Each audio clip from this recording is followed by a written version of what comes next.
사람이 무엇을 자랑하는 것을 보면 그 사람의 인격을 알 수 있다고들 합니다. 사실인 것 같아요. 우리 모두 저마다 자랑거리를 가지고 살아갑니다. 혹 입으로 자랑하지 않았는지 몰라도 은근히 마음속으로 또 여러 가지 방법을 통해서 남에게 자랑하는 것들이 우리에게는 한두 가지 다 있으리라고 생각이 됩니다. 누구라서 자랑거리가 없겠습니까? 어떤 사람은 미모를 자랑하고 어떤 이는 학력을 자랑하고 어떤 이들은 부와 지위를 자랑합니다. 모양은 달라도 우리 모두에게는 자랑거리가 있습니다. 어떤 이는 심지어 부끄러운 것조차 자랑하기도 합니다. 제가 안 가봐서 모르지만은 도둑끼리 모이면 누가 비싼 것을 더 많이 훔쳤느냐가 자랑거리가 된다고 합니다. 감방에 가보면 누가 전과를 더 많이 올렸느냐를 별로 달아서 전과를 많이 한 사람이 고참 대우를 받고 자랑거리를 삼는다고 얘기합니다. 뒷골목 깡패 세계에서는 누가 사람을 많이 때렸느냐가 아마 자랑거리가 될 것입니다. 세상의 수많은 사람들이 부끄러운 것조차 자랑거리로 삼고 있는 세대에 저와 여러분은 살고 있는 겁니다. 당신은 무엇을 자랑거리로 삼으며 살아오셨습니까? 솔직하게 한번 여러분 마음을 하나님 앞에 돌아보시기 바랍니다. 다른 사람 앞에 쓰면 좋겠는데 이것만은 좀 저 사람이 나를 알아줬으면 좋겠는데 꼭 선전해서 PR해서 나를 좀 자랑시키고 싶은데 그러한 것들이 무엇이었습니까? 오늘 사도 바울은 자기에겐 자랑거리가 딱 한 가지밖에 없는데 그것은 십자가라고 얘기합니다. 이 말씀을 얼마나 강조하였던지 그는 이렇게 역으로 얘기합니다. 14절을 보십시오. 내가 십자가를 자랑한다 이렇게 얘기하지 아니하고 그러나 내게는 우리 주 예수 그리스도의 십자가 외에 결코 자랑할 것이 없으니. 십자가만 자랑한다 얘기하지 아니하고 십자가를 빼면은 내게 자랑할 것이 하나도 없다. 내게는 자랑할 것이 전혀 없는데 오직 십자가만을 나는 자랑하겠다라고 고백하였습니다. 여러분 그 이유가 무엇입니까? 사도 바울에게는 자랑거리가 없어서 그랬을까요? 아니요. 만일 이 세상을 살아갔던 모든 인류 가운데 가장 완벽한 자랑거리들을 갖추고 살아간 사람이 있다면 그는 바로 다름 아닌 사도 바울일 것입니다.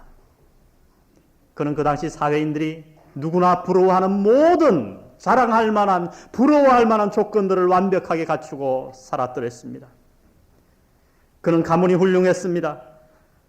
대단한 학력을 지녔고 높은 지위를 지녔고 명예와 부 그 어느 것도 부족할 것이 없었습니다.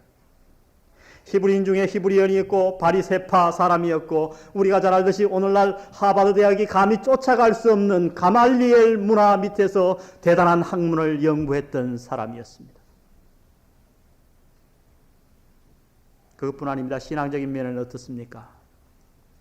요사이는 그저 방언 하나만 받아도 얼마나 자랑을 하고 다니는지 모릅니다. 하물며 어떤 사람에게 가서 기도했더니 내 기도가 응답되어서 그 사람이 콧물 흘리던 감기가 나았다 그래도 사람들은 굉장히 그것을 자랑하고 다닙니다. 그러나 사도 바울은 어땠습니까? 방언 정도였습니까? 그는 하나님께로부터 얼마나 많은 은사를 받았던지 그가 직접 손을 대지 아니하고 사도 바울이 쓰던 손수건을 가지고 다른 사람이 병자에게 갖다 대었더니 그 병자가 나았어요. 하나님이 그렇게 큰 은사를 그에게 주셨어요. 청년이 자기 설교를 듣다가 2층에서 떨어져 죽었습니다. 사도 바울이 가서 안수하고 기도했더니 그가 살아났습니다.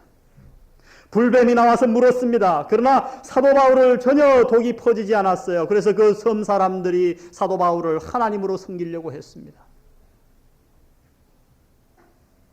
요사이는 꿈에 지옥 한번 갔다 온 것도 대단하다고 간증을 하고 다닙니다. 온 교회마다 난리예요.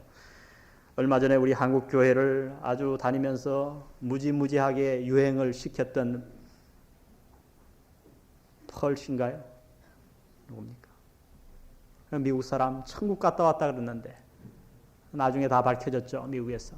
그는 목사도 아니고 교회도 하지 않았고 전혀 믿지 않는 거짓말. 왜 그렇게 했어요? 천국 갔다 왔다 그러니까 한국 교회에서 많은 돈을 주고 그를 부흥 강사로 초대했던 거예요. 그러나 사도 바울은 어떻습니까? 삼청천까지 갔다 왔다고 얘기합니다. 천국에 직접 갔다 왔어요. 거기 갔다 와 보니까 자기가 갔다 왔다고 얘기하지 아니하고 겸손하게 내가 아는 한 사람이 삼청천에 천국에 갔는데 사람의 말로 가히 이르지 못하겠다. 그 천국이 얼마나 어마어마했던지 사람의 말로는 도저히 표현할 수가 없었다고 얘기합니다. 그가 누굽니까? 사도 바울이었어요. 신앙적인 면에서, 사회적인 면에서, 모든 면에서 완벽한 자랑거리를 갖춘 그가 왜 십자가 외에는 자랑할 것이 하나도 없다라고 얘기했을까요? 그 이유가 무엇일까요? 그는 바로 십자가에 의해서 삶을 바꾸었던 사람이기 때문입니다. 오늘 사도 바울이 이 십자가만을 자랑한 이유를 우리가 공부하면서 이 이유가 우리에게도 십자가를 자랑하는 동일한 이유가 되시기를 주의 이름으로 부탁드립니다. 우리의 남은 평생 사도 바울같이 이런 고백을 할 수 있었으면 좋겠어요. 내가 그리스도 예수의 십자가 외에는 결코 자랑할 것이 없다. 나는 앞으로 남은 평생 십자가만을 자랑하며 살겠다라는 이러한 고백이 있었으면 좋겠습니다. 첫 번째, 우리 그리스도인들이 왜 십자가를 자랑해야 하는가? 사도 바울은 이렇게 얘기합니다. 십자가만이 세상의 속박으로부터 우리를 자유롭게 하기 때문입니다. 14절을 다시 한번 보십시오. 그에게는 우리 주 예수 그리스도의 십자가 외에 결코 자랑할 것이 없으니 그리스도로 말미암아 세상이 나를 대하여 십자가에 못 박히고 내가 또한 세상을 대하여 그러하니라. 무슨 얘기예요? 세상이 나를 대하여 십자가에 못 박히고 내가 세상에 대하여 십자가에 못 박혔다는 거예요. 이게 무슨 말입니까? 이 세상과 결별했다는 말이에요. 그러면 이 세상이 무슨 뜻일까요? 여러분, 제가 해석학을 가르치면서 늘 강조하는 말 가운데 하나가 단어는 문맥 가운데서 해석되어져야 된다. 그래서 제가 이런 비유를 들기를 좋아합니다. 우리가 잘 아는 죽었다라는 단어, 죽었다의 의미를 모르는 사람이 어디 있어요? 아이들도 다 압니다. 그러나 저 사람은 코가 죽었다. 틀리죠? 아, 저건 색깔이 죽었어. 커튼 색깔이 죽었어. 제가 봐도 죽었어요, 저거는. 저 사람 요새 풀이 죽었어. 아, 저게 참 오더니 저 사람이 오더니 분위기 다 죽이네. 다 틀린 말이야. 똑같은 단어지만. 우리가 성경을 해석할 때 문맥 가운데 해석하지 못하면 하나님의 말씀을 엉뚱한 것으로 해석하기가 쉽습니다. 이 세상이라는 말도 그래요. 성경에 적어도 7가지 단어의 다른 세상을 얘기합니다. 그러면 사도 바울이 말할 때에 세상이 나에 대해서 십자가에 못 박히고 내가 세상에 대해서 십자가에 못 박혔다 할 때 이 세상은 무슨 뜻일까요? 지구일까요? 얼마 전에 아이들이 유행하는 말 가운데 지구에서 떠나가라 그 말 유행했죠. 죽어라 이 소리를. 그건 좀 흉측하게 들리니까 지구에서 떠나가라. 죽어라 소리예요 이게. 만일에 이것이 지구를 뜻했다고 하면 사도 바울은 이 세상에 살아있지 않아야 돼요. 그러나 사도 바울은 여전히 이 고백을 하고서도 이 지구상에 살아있었습니다. 그러므로 지구를 뜻할 수는 없어요. 우리가 사는 사회입니까? 그렇다면 이 고백을 한 다음에 사도 바울은 보따리를 싸서 수도원으로 들어갔어야 돼요. 그러나 사도 바울은 여전히 그 시대에 활동하고 있었어요. 그러니까 사회도 아니에요. 오늘 세상이 나에 대해서 십자가에 못 박혔고 내가 세상에 대해서 십자가에 못 박혔다고 하는 이 세상과 결별하게 했어요. 무엇이? 십자가가 나로 하여금 세상으로 말미암아 결별하게 만들었는데 이 세상은 어떤 세상이냐? 이 우리가 살고 있는 사회를 다스리는 잘못된 시스템을 얘기하는 거예요. 여러분, 세상이라고 하는 말이 원래 코스모스입니다. 이 질서라는 말이죠. 우리가 살 때, 우리가 생각할 때 이 세상은 저절로 굴러가는 것 같아요. TV 방송은 몇 번을 트니까 뉴스를 하고, 저 광고는 어느 업자가 돈을 내서 저렇게 광고를 만들었고, 저 잡지는 누구 기자가 저렇게 글을 썼고, 저런 광고를 만들었겠지. 우리는 그냥 그렇게 살아갑니다. 아니요, 성경은 아니라고 얘기합니다. 이 세상을 자세히 관찰해 보면 이 세상 뒤에 어떤 체계가 이 세상을 움직이고 있다고 하는 것을 성경은 얘기합니다. 이 세상은 하나님의 영향도 받아가지만은 타락한 사탄의 영향으로 말미암아 잘못된 시스템으로 말미암아 움직여지고 있는 부분이 많다고 성경은 얘기합니다. 그것을 성경은 종합해서 세상이라고 부르는 거예요. 오늘 사도 바울이 세상에 내가 결별을 선언했다. 십자가로 말미암아 내가 세상에 대하여 십자가에 못 박혔다라고 할 때 세상은 그 잘못된 시스템, 사탄이 다스리는 세계를 뜻하는 겁니다. 저는 TV 광고에서 그런 것을 너무나도 많이 봅니다. 대표적인 예 가운데 하나가 뭐예요? 오늘날 이 세상을 다스리고 있는 잘못된 시스템, 거기에 의해서 우리의 가치관이 완전히 물들어 버리는데 그 중에 하나가 돈이면 다라고 하는 황금 만능주의입니다. 여러분에게 자문해 보십시오. 왜 그렇게 신앙생활 하는가? 왜 11조 바치는가? 왜 주일날 봉사하는가? 혹시 돈의 축복을 더 받기 위해서는 아닙니까? 제가 요새 운동을 합니다. 테니스장에 가서 테니스를 금요일날 좀 쳤는데 거기에 그 택시기사 부부가 얼마나 열심히 하루도 안 빠지고 그 테니스를 부부끼리 쳐요. 참 보기가 좋아요. 근데 그 집에 애가 한 2살 난 애가 있어요. 근데 그날 애가 잠들으니까 그 택시 안에 애를 놓고 부부가 이제 테니스를 쳤던가 봐요. 근데 애가 막 우는데 몰랐던 거죠. 나중에 엄마가 가보니까 애가 사색이 되어서 울고 있거든요. 이제 한 2살이 되었을까요? 겨우 걸어다녀요. 뭐 달래도 안 돼요. 애가 얼마나 억울하겠습니까? 날 혼자 여기 버려두고 지들끼리 재미 보다니. 그래서 아마 그랬는지 애가 하여튼 노염을 풀지 않고 우니까 엄마가 뭐라고 하냐면, 야, 아빠가 돈 주실 거야. 돈. 그리고 얻고 왔어요.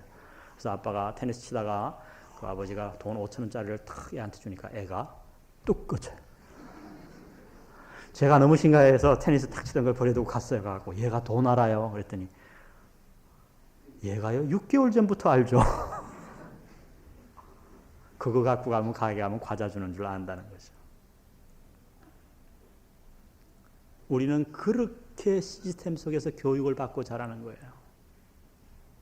우리 호진이도 한국 와서 제가 얼마나 조심하는지 몰라요. 하루는 그래요. 야, 돈 좀 팍 있어봤으면 좋겠다.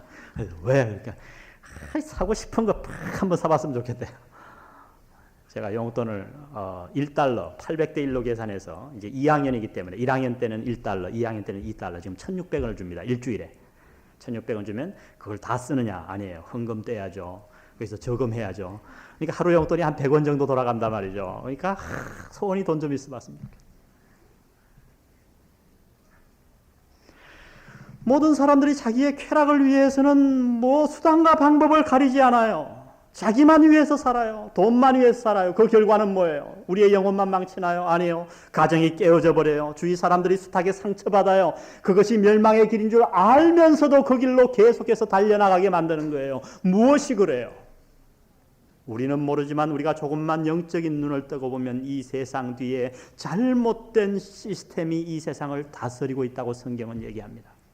우리 한두 장만 드는 서 에베소 2장 1절을 한번 읽어보겠습니다. 그게 보면 분명한 말씀으로 이렇게 지적해 주십니다.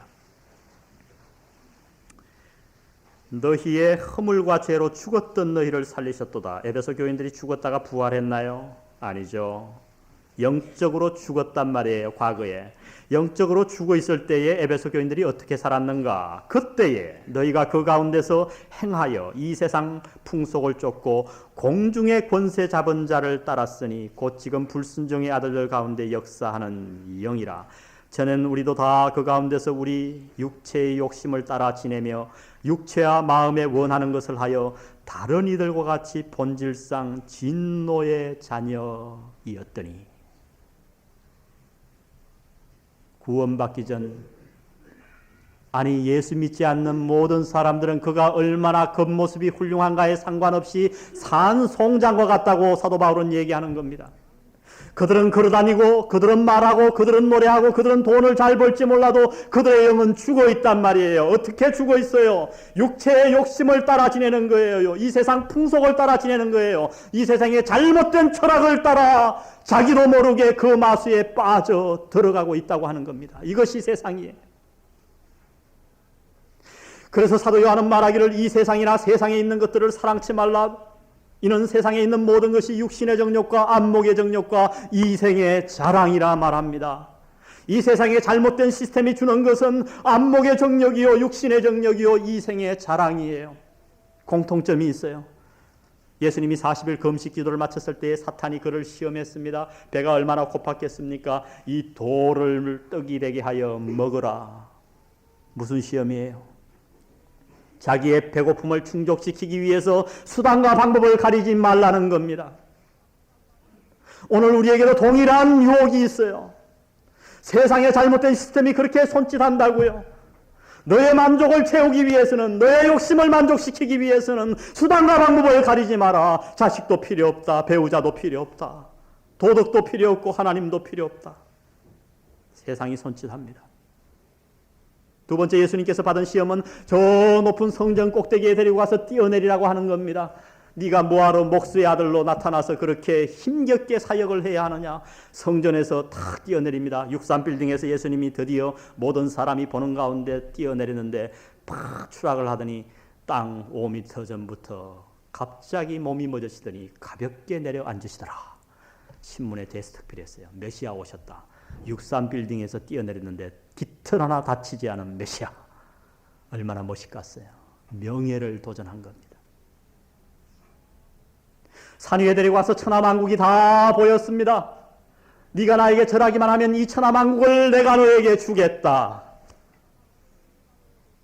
잘못된 가치관, 잘못된 목표에 대한 유혹이었습니다. 여러분, 아담과 하와가 받은 유혹은 다른 줄 아십니까? 똑같습니다. 네가 이것을 먹는 날에는 네가 높아져서 명예롭게 되어서 하나님과 같이 될 거야.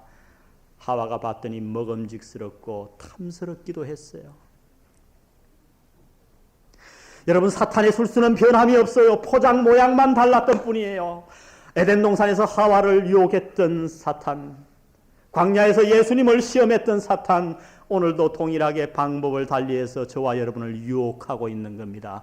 이 사탄이 다스리는 잘못된 시스템을 세상이라 성경은 얘기합니다. 그런데 성경이 무엇을 경고하나요?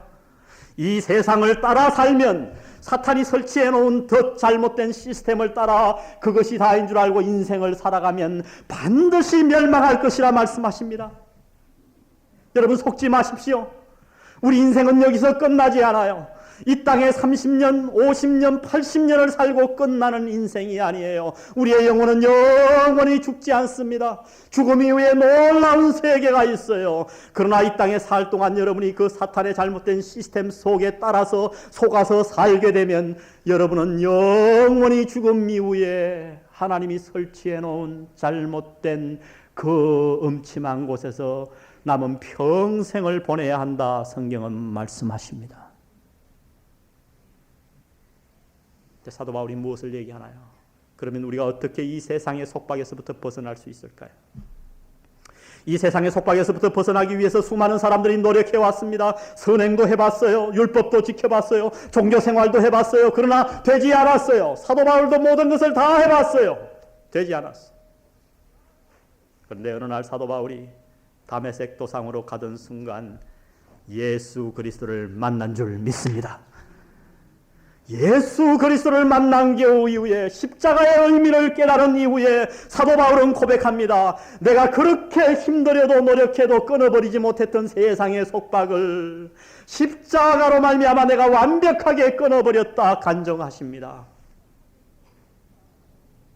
여러분, 이 말씀이 여러분 마음속에 깊숙이 이해가 되지 않는 분은 불쌍한 분입니다. 십자가가 도대체 어떻게 나를 세상에서부터 구해줄 수 있단 말인가? 여러분, 십자가의 의미를 아시기 위해 기도하시기 바랍니다. 말씀을 묵상하시기 바랍니다. 고민하시기 바랍니다. 애쓰시기 바랍니다. 여러분, 십자가가 무엇입니까? 십자가는 이 세상의 헛됨을 보여줍니다. 세상을 따라 살면 반드시 죽을 사망의 길을 보여준과 동시에 어떻게 하면 하나님을 쫓아 영원히 생명의 길로 갈 수 있을 것인가를 분명하게 보여주고 있습니다. 십자가를 통해 하나님은 과거의 말씀으로 말씀하셨어요. 선지자를 통해 말씀하셨어요. 글로 말씀하셨어요. 그러나 그 모든 것이 잘 먹혀 들어가지 않자 하나님이 인간의 몸을 입으시고 이 땅에 오신 줄 믿습니다. 오셔서 우리의 노력으로 되지 않는 그 모든 세상의 쇠사슬을, 친히 자기가 십자가에 몸버려 죽으심으로 이 세상의 속박을 끊으셨다라고 성경은 선포합니다. 누구든지 이 십자가의 의미를 깨닫고 마음을 열고 십자가를 마음에 받아들인 자는 이 세상의 잘못된 시스템, 사탄의 잘못된 길로 들어서지 않을 수 있다. 그것이 오늘 메시지예요. 여러분, 이것을 깨달은 사람치고 무엇을 더 자랑하겠습니까? 이 세상의 속박, 그렇게 벗어나고 싶었는데 벗어날 수 없는 세상의 속박에서 십자가가 나를 구원해 줬어요. 하나님이 인간의 몸을 입으시고 저와 여러분의 죄를 다 담당하시고 사흘 만에 부활하셔서 우리가 할 수 없던 그 세상의 속박을 친히 끊어 주셨어요. 여러분, 우리가 이 사실을 깨닫는다면 어찌 남은 평생 십자가를 자랑하지 않을 수 있겠습니까? 우리 성도들은 왜 십자가를 자랑해야 하는가? 십자가만이 세상의 속박에서 우리를 자유케 할 수 있기 때문입니다. 두 번째, 오늘 사도 바울이 말씀하는 이유는 무엇인가? 왜 십자가를 자랑해야 하는가? 십자가만이 우리를 온전히 새롭게 할 수 있기 때문입니다. 한번 같이 해보겠습니다. 십자가만이 우리를 온전히 새롭게 할 수 있기에. 15절 보세요. 할례나 무할례가 아무것도 아니로되 오직 새로 지으심을 받은 자뿐이니라. 잘 묵상해 보세요. 율법, 종교 아무것도 아니라는 거예요. 오직 새로 지어졌느냐 아니냐, 그것이 문제라는 거예요. 여러분, 누군들 새롭게 살기 원하지 않겠습니까? 이제 새해가 다가오는데 저도 마음이 지금 아주 설레입니다. 새해가 되면 제가 한 2주 정도 어디에 들어가서 99년을 어떻게 보낼까 제가 지금 계획을 하려고 장소를 물색하고 있어요. 1월 초에 여러분이 저를 못 보실 겁니다. 제가 2주를 빠질지 며칠을 빠질지 모르겠어요. 제가 결심을 하고 있습니다. 그런데 어때요? 결과는 늘 연말이 되면 후회스럽잖아요. 저도 수없는 계획표를 세워본 사람이에요. 그래서 앉아서 계획하기를 좋아합니다. 월요일이면 계획하고, 달초면 계획하고, 아침이면 계획하고. 근데 제가 잘 지키지 않거든요. 그러니까 우리 집 사람이 뭐하러 그러냐, 그 지키지도 않을 계획표 뭐하러 그렇게 쓰냐고 저보고 그래요. 그래서 제가 고민하다가 성령의 지혜로 이렇게 대답합니다. 그 다음부터, 여보, 내가 이걸 못 지키니까 계획표지. 내가 이걸 다 지킬 것 같으면 실천표라고 쓰겠다. 여러분, 누군들 새롭게 되기를 원하지 않겠습니까? 근데 어떻게 과연 우리가 새로워질까요? 무엇이 우리를 새롭게 할 수 있을까요? 종교가 우리를 새롭게 할 수 있나요? 아니요. 수없는 종교생활, 수없는 지성을 들여도 우리는 새로워지지 않는다는 사실을 압니다. 도덕이 우리를 새롭게 합니까? 아니잖아요. 율법이 우리를 새롭게 합니까? 우리의 노력이 우리를 완전히 새롭게 할 수 있습니까? 아니요. 성경이 무엇을 얘기합니까? 우리는 결코 우리의 노력이나 종교와 율법으로 새롭게 될 수 있는 존재가 아니라는 겁니다.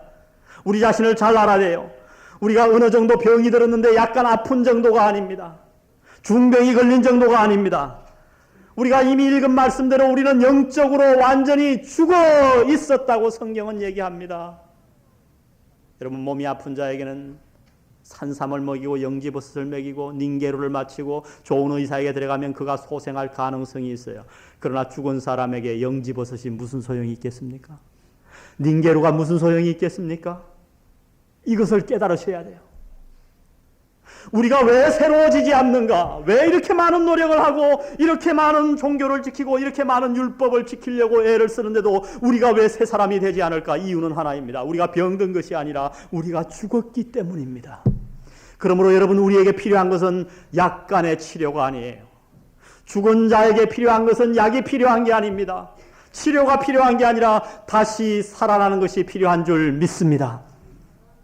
이것이 바로 니고데모의 고민이었어요. 니고데모는 성경학자였어요. 신학교의 교수였어요. 율법을 다 지켜봤습니다. 새롭게 되기 위해서 어떻게 하면 내가 새롭게 될까? 고민하며 평생을 살아왔지만 되지 않았어요. 근데 어느 날 예수라는 사람이 신통하다는 얘기를 들었거든요. 체면이 있죠. 어떻게 낮에 예수님을 찾아가겠어요. 그래도 신학교 교수인데. 그래서 밤에 솔직히 예수님을 찾아갔습니다. 가서 칭찬을 합니다. 예수님, 제가 보니까 당신은 참 선지자십니다. 예수님이 뭐라 그래야 돼요? 뭘, 별로 그렇지 않아. 겸손의 말씀을 좀 하셔야 되는데 다짜고짜 예수님 말씀하시기를 사람이 거듭나지 아니하면 하나님 나라를 볼 수 없느니라. 그것도 앞에 하나 더 넣어서 내가 진실로 진실로 내게 이르노니. 여러분, 문맥이 맞지 않는 소리예요. 왜 그랬을까요?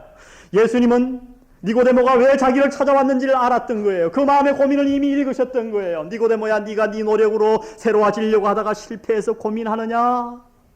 사람이 새로워지기 위해서는 한 가지 방법밖에 없다. 사람이 거듭나지 아니하면 하나님 나라를 볼 수 없느니라. 거듭나셔야 돼요. 니고데모가 그 말을 못 알아듣고 묻습니다. 예수님, 내가 이렇게 나이 많아 늙었는데 엄마 뱃속에 들어갔다가 다시 나올까요? 어떻게 거듭날 수 있습니까? 예수님 말씀하시기를 육으로 난 것은 육이요 영으로 난 것은 영이니 사람이 물과 성령으로 거듭나지 아니하면 하나님 나라를 볼 수 없느니라. 하나님의 자녀가 될 수 없느니라. 니고데모야, 네가 고민해왔지? 온전한 사람이 되려고, 새롭게 살아보려고, 실패하고 너의 고민을 내가 안다. 그러나 내가 너에게 오직 한 가지 방법을, 유일한 방법을 소개해 주노니 너는 거듭나야 된다. 왜? 너는 죽었기 때문에. 사랑하는 성도 여러분, 무엇이 우리를 거듭나게 할 수 있나요? 그러면 물과 성령으로 거듭난다. 그 말을 못 알아듣자 예수님께서는 요한복음 13장 14절 이후에서 그가 알기 쉽게 얘기를 해줍니다. 모세가 광야에서 뱀을 든 것 같이 인자 나도 들려야 하리니 이는 저를 믿는 자마다 멸망치 않고 영생을 얻게 하려 하심이니라.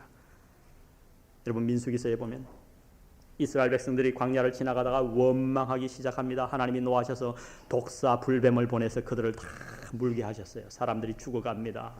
모세가 그들을 위해서 중보 기도를 드립니다. 하나님, 이 백성들을 여기서 다 죽이실 겁니까? 용서하여 주시옵소서. 그때 하나님이 그들을 고칠 수 있는 한 방법을 알려주십니다. 모세야, 너는 구리로 놋뱀을 만들어서 그 놋뱀을 나무장대에다 매달고 사람들에게 가서 외쳐라. 누구든지 이 놋뱀을 쳐다보는 자는, 나무 위에 달린 놋뱀을 쳐다보는 자는 살리라. 모세가 자기도 소리쳤지만은 부하들을 보내서 수없이 장막에 다니면서 그 말씀을 전파하게 했습니다. 어떤 일이 일어났을까요? 그 중에 어떤 사람들은 나와서, 믿겨지지 않지만 나와서 그 놋뱀을 쳐다보았습니다. 그 순간 성경이 무엇을 얘기합니까? 씻은 듯이 그 독이 사라졌어요. 나았어요. 그러나 그 당시의 사회를 한번 생각해 보세요. 어떤 사람들은요, 믿지 않았어요. 뭐라고 그랬어요? 야, 드디어 이제 모세가 치매가 왔구나. 아니, 불뱀에 물렸으면 의사를 보내든지 약초를 발라야지. 그래, 그 놋뱀 쳐다본다고 살겠냐? 아마 어떤 사람들은 돌을 던졌을 겁니다.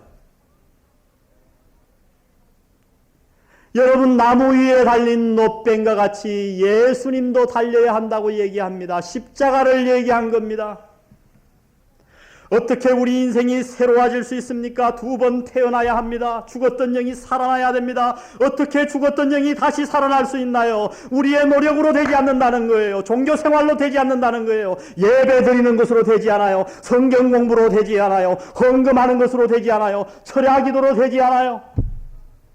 사도 바울은 말합니다. 십자가로만 가능하다 말씀하십니다. 모세가 광야에서 뱀을 든 것 같이 인자도 들려야 하리니 이는 저를 믿는 자마다 멸망치 않고 영생을 얻게 하려 하심이니라. 하나님이 세상을 이처럼 사랑하사 독생자를 주셨으니 이는 저를 믿는 자마다 멸망치 않고 영생을 얻게 하려 하심이니라. 사랑하는 성도 여러분, 우리가 왜 십자가만을 자랑해야 됩니까? 이 세상의 모든 종교가 한 가지로 정리될 수 있습니다. 그것은 뭔지 아십니까? 자기의 노력이에요. 모든 종교를 다 공부해 보세요. 저도 수많은 종교를 공부해 보았어요. 비교 종교학 시간에. 그 공통점은 하나더라고요.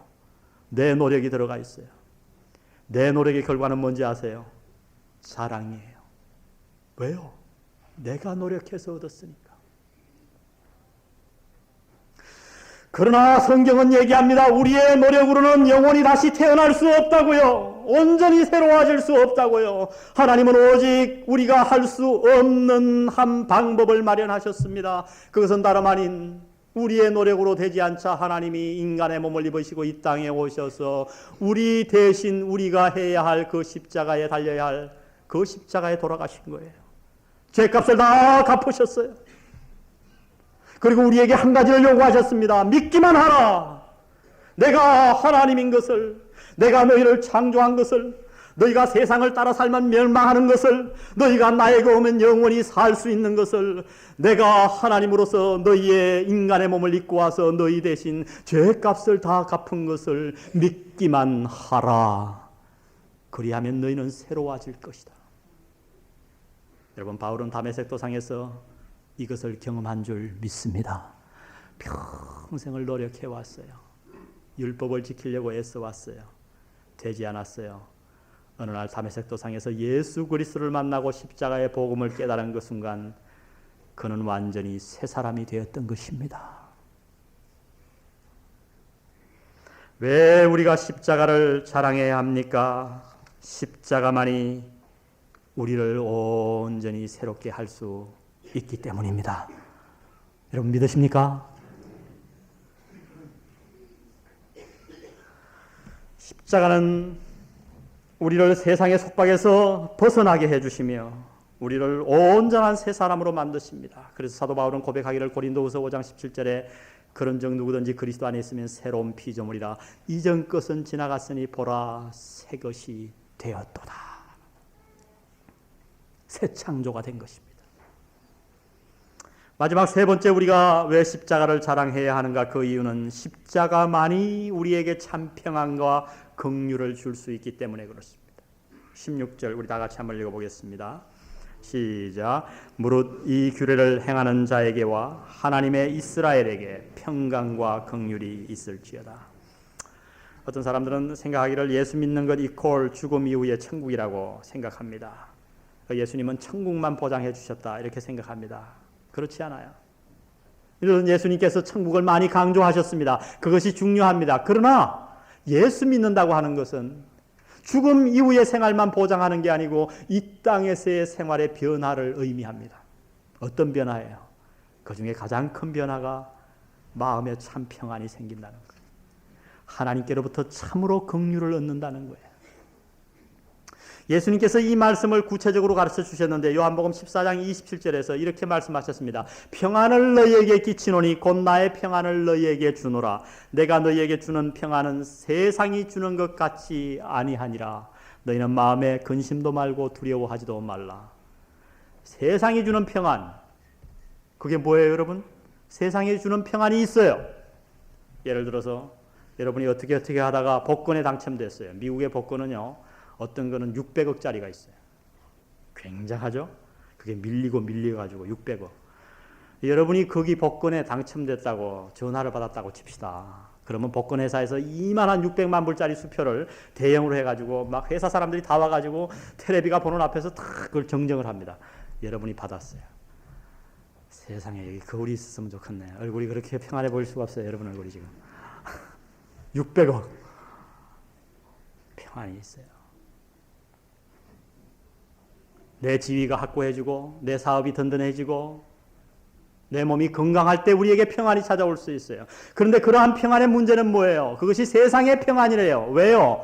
그러한 것들이 사라질 때면 어김없이 우리의 마음의 평안이 다 사라져버려요. 600억 가진 사람이 IMF가 와서 부도가 나서 흔들리기 시작해서 550억으로 재산이 줄어봐요. 그냥 불안해서 못 견뎌요. 신기하잖아요. 세상이 주는 평안이기 때문에 그래요.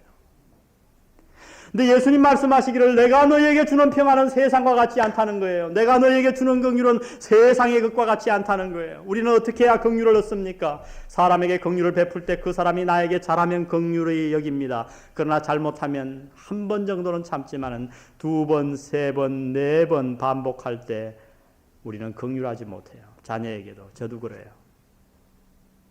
아빠가 몇 번 얘기했다 경고하죠. 그 다음에 어떡합니까? 부르르 쫓아가서 한바탕 해야 직성이 풀리지 않습니까? 우리가 어떻게 하나님의 긍휼을 얻을 수 있는가? 세상의 모든 종교들은 노력으로 얻을 수 있다고 생각합니다. 그래서 하나님 앞에 긍휼을 얻고 예쁘게 보이기 위해서 별짓을 다 합니다. 새벽에 일어나서 지성을 드려야 되고 모든 노심초사 노력을 다 기울여야 돼요. 그러나 성경이 무엇을 말합니까? 그러한 노력으로 하나님의 긍휼을 얻을 수 없다는 거예요.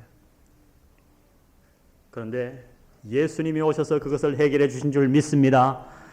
우리가 노력해야 할 그 모든 노력의 결과를 이미 십자가에서 다 이루셨어요. 하나님이 우리를 볼 때마다 내가 과거에 지은 어젯밤에 잘못 생각한 어젯밤에 내가 남을 속인 그런 박정건이로 보지 아니하고 하나님이 나 박정건이를 볼 때마다 십자가를 통해서 보신단 말이죠. 하나님이 십자가 위에 달리신 제2위 하나님을 보니 너무너무 겸손하시고 너무너무 사랑이 많으시고 너무너무 깨끗한 분이에요. 노란 안경을 쓰고 보면 모든 것이 노랗게 보이듯 하나님은 우리를 그렇게 보시는 줄 믿습니다. 이것이 십자가의 은혜예요. 사도 바울은 이것을 깨달았기 때문에 그는 이렇게 고백합니다. 오늘 13절을 보십시오.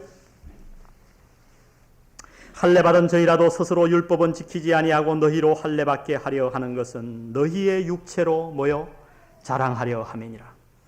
그러나 이 그러나라는 단어가 중요해요. 갈라디아 마지막에 그러나. 그러니까 이거 13절에 반해서 그러나지만은 그러나 갈라디아 전체에 반한 그러나입니다. 갈라디아에서 사도 바울이 뭘 얘기했습니까? 율법을 추구하는 자들, 종교를 추구하는 자들은 여전히 자기의 노력으로 하나님 앞에 의로움을 얻고 평안을 얻고 긍휼을 얻으려고 합니다. 그러나 사랑하는 성도 여러분, 오늘 사도 바울만이 십자가를 자랑하는 것이 아니고 이 말씀을 듣는 우리 모든 영한 성도들 마음속에 바로 이러한 십자가에 대한 감격과 깊은 깨달음이 있기를 간절히 축원드립니다. 우리 17절 다 같이 한번 읽고 오늘 말씀을 마치려고 합니다. 17절 시작. 이후로는 누구든지 나를 괴롭게 말라. 내가 내 몸에 예수의 흔적을 가졌노라. 이 예수의 흔적이 뭘까? 학자들이 굉장히 연구를 많이 했습니다. 그러나 대개 두 가지로 요약해 볼 수 있겠어요. 하나는 이 사도 바울이 당한 예수의 흔적, 이것은 다름 아닌 사도 바울이 예수님을 인하여 당한 몸의 상처, 받은 고난으로 인해서 받은 상처 같아요. 고린도후서에 보면 사도 바울이 3번 태장으로 맞았죠. 유대인에게 41가 만매, 그러니까 39대의 매를 5번이나 맞았죠. 돌로 맞았죠. 그 몸의 상처가 얼마나 많았겠습니까? 그러나 그와 동시에 이 당시에 이 흔적, 마크라고 하는 이 단어는요, 이 종에게 치는 마크, 그걸 특별히 뜻했어요. 그러니까 어떤 종이 나에게 팔려왔습니다. 그러면 그 주인이 어떻게 하냐면 인감 도장을 거기에다 탁 등에다 찍어버리는 거예요. 오른쪽 어깨에다가. 그럼 그것만 보면 이게 누구 집 종이구나 하는 것을 알 수 있는 거예요. 지금 사도 바울은 이 두 가지를 동시에 얘기하고 있는 것 같아요. 이후로는 누구도 나를 괴롭게 말라. 율법을 가지고 나를 괴롭게 하지 말고 변론을 가지고 나를 괴롭게 하지 말라. 내가 내 몸에 예수의 흔적을 가졌노라. 나는 예수의 종이 되었노라. 여러분, 철로역정을 읽어보면 진충씨라고 하는 사람이 나옵니다. 그 이름이 왜 그 모양이냐 그럴지 몰라도 진실하고 충성스럽다 그래서 진충씨로 지었어요. 그 진충씨가 이제 천국도성을 막 들어가려고 그러는데 한 신자가 붙잡고 당신이 여태까지 수많은 고난을 당했는데 하나님 앞에 가면 무엇을 선물로 가져다 드릴 겁니까? 이렇게 물으니까 그 진충씨가 뭐라고 그러는지 알아요? 이렇게 대답합니다. 나는 나의 상처와 흔적을 주님을 사랑한 증거로서 나에게 상급을 주실 그분 앞으로 가지고 가겠습니다. 나는 나의 상처와 흔적을 주님을 사랑한 증거로서 나에게 상급을 주신 그분 앞으로 가져가겠습니다. 이런 바로 사도 바울의 고백 아니겠습니까? 하루는 침례교회 유명한 설교가 스펄전 목사님이 성경을 읽고 있었습니다. 마태복음 26, 7, 8장을 쭉 읽으면서 십자가의 사건을 읽는데 그의 마음속에 감격이 없는 거예요. 그래서 이 목사님이 울기 시작했어요. 그리고 기도합니다. 하나님, 이 어쩐 일입니까? 제가 지금 십자가 사건을 읽고 있는데 제 마음에 전혀 감격이 없습니다. 주님 어떻게 된 일입니까? 너무너무 슬퍼서 울고 며칠을 기도했습니다. 그때 하나님께서 스펄전의 마음속에 십자가의 감격을 다시 회복시켜 주셨다. 그는 그렇게 간증합니다. 다윗도 그렇게 기도했습니다. 주여 나에게 구원의 기쁨을 회복시켜 주시옵소서. 갈라디아서 주제는 무엇입니까? 십자가입니다. 여러분이 만나는 사람마다 깊은 얘기를 나눌 수 있는 관계마다 가서 십자가를 얘기할 수 있겠습니까? 어떤 논리와 어떤 이론 앞에서도 이유로는 나를 괴롭게 하지 마시오. 나는 예수의 흔적을 내 몸에 가졌소. 나는 예수의 종이 되었소. 여러분 이렇게 간증할 수 있겠습니까? 그렇다면 여러분은 갈라디아서를 제대로 공부하신 것입니다. 오늘 이러한 사도 바울의 고백과 간증이 우리 모든 영한 성도들의 것이 되기를 주의 이름으로 간절히 축원드립니다. 우리 오늘 이 말씀 생각하시면서 147장 주님 앞에 헌신의 찬양으로 드리기를 원합니다. 147장입니다.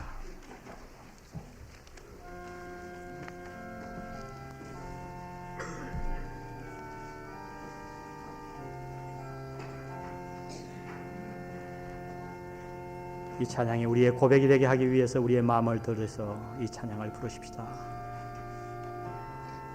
주 달려 죽은 십자가,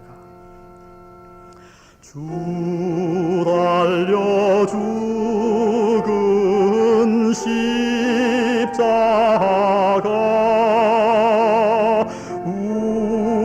우리가 생각할 때에 세상에 속한 욕심을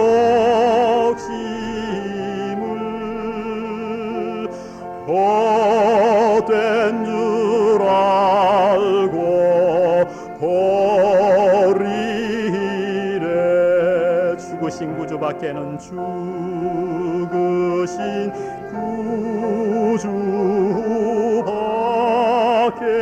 구주밖에는 사랑을 말게 하소서.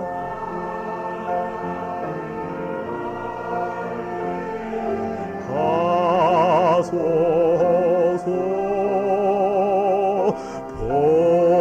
보혈의 공로 입어서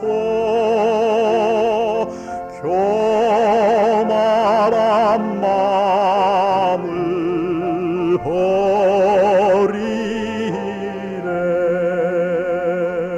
못 박힌 손발보리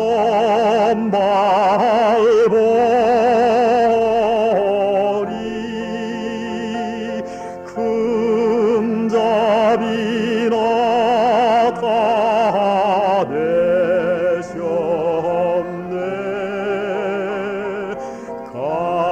가시로 만든 멸류관 우리를 위해 쓰셨네. 온 세상 만물 가서도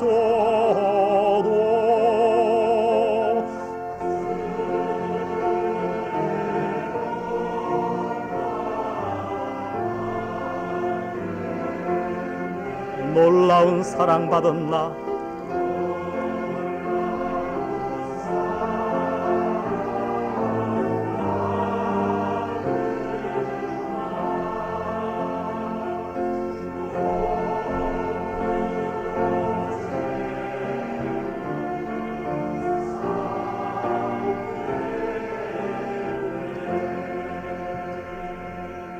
기도드리겠습니다.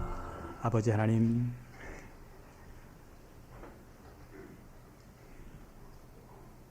입술로만이 아닌 우리의 마음 깊은 곳에서 십자가만 자랑하기를 원합니다. 앞으로 남은 생 십자가 외에는 자랑치 말게 도와 주시옵소서. 이 십자가 연애를 깊이 깨닫게 도와주시고 묵상하게 도와주시고 이 십자가가 내 인생의 동기가 될 수 있도록 주여 저희를 축복하여 주시옵소서. 오늘 십자가 연애가 감사해서 당신 앞에 내 몸을 다 드리는 표시로 작은 물질 드렸습니다. 주님, 물질만 드리지 말게 하시고 내 인생을 바칠 수 있게 도와주시며 이 물질을 주님 험량해 주시고 우리의 삶에 축복해 주심으로 하나님의 영광을 나타내는 십자가의 증인으로 남은 생을 살게 도와주옵소서. 예수님의 이름으로 기도드렸습니다. 아멘.